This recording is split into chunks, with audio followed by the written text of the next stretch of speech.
Hofburg Palace. It looks so lifelike. Yeah, it's very good. It's very, very difficult to.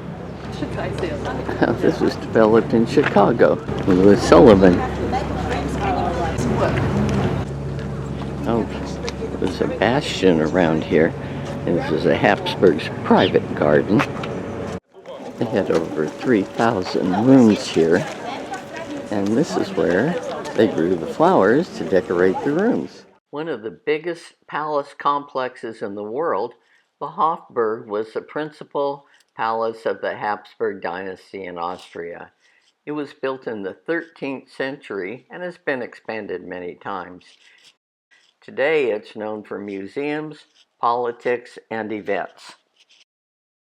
This is the way into the court chapel where the Habsburgs were laid out. And this is where the Vienna Boys Choir performs on Sundays during the school year. This is the way into the imperial treasury. This is an outstanding collection. It's the most important treasury, medieval treasury in the world, because we have all the crowns of the Holy Roman Empire, which means a crown that's older than 1,000 years, from the 950s. The coronation garments, which were made in the 1130s, in the 12th century. Then we have Habsburg crowns. We have an emerald from Colombia, 2,860 carats. This facade is only 500 years old. The square of the Winter Palace, built in the 1600s.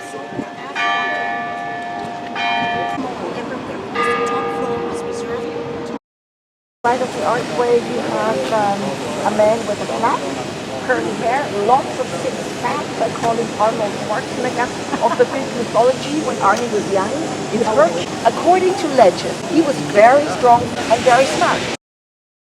Hofburg is an ancient complex of courtyards and buildings. However, the new burg was completed in the early 20th century. Today it houses a number of museums, as well as some reading rooms of the National Library. The Hofburg Congress Center is also located here. This is a statue of Prince Eugene of Savoy, renowned as one of the greatest military commanders of his era. It was completed in 1865, about 130 years after his death. He was French, born in Paris in 1663 and raised at the court of Louis XIV. Louis wouldn't let him join the French Royal Army, so he entered the service of the Holy Roman Empire, where he had many great victories. This is a statue of Archduke Karl, brother of Emperor Francis I of Austria.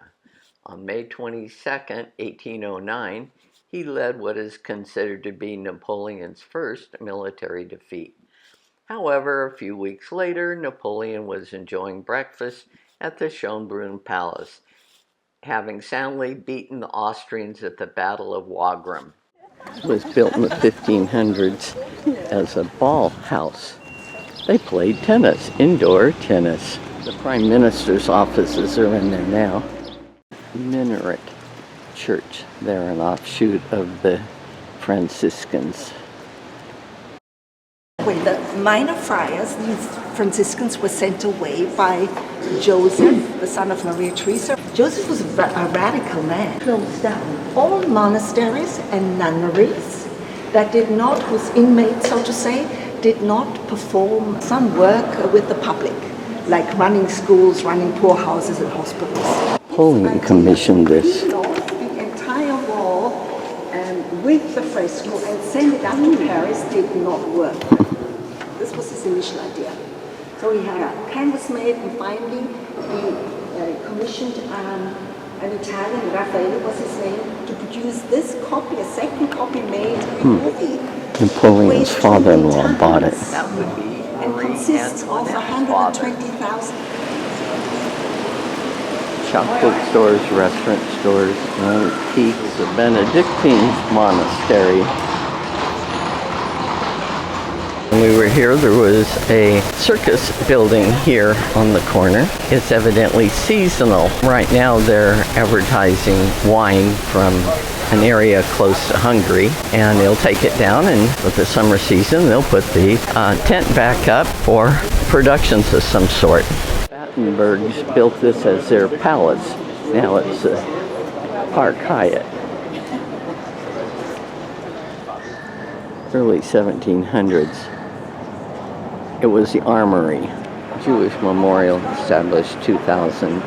This is the library on the inside, and we're seeing the ends of the books on the outside. Jewish museum in there.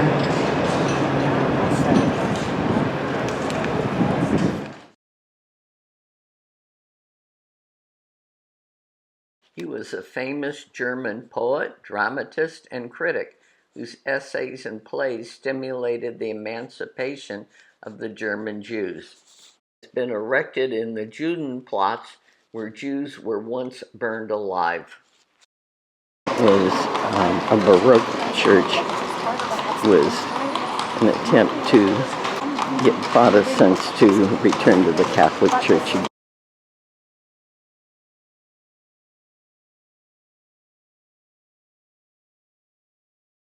This is the interior of St. Stephen's, and we can't get any further than this iron grate.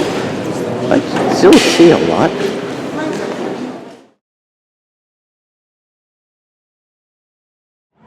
Just a few of the tombstones or memorials on the outside of the cathedral. I see this cross here.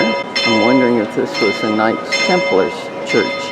The Maltese church. That would be the Church of the Knights of St. John of Malta. And down the street, and I see the Hotel Soccer, and I see this real short line. These people, including me, are buying the take to go. This is as far as I'm going to get. They've got it all boxed up and ready to go. We're having a piece of soccer torte from the Soccer Hotel in this fancy package.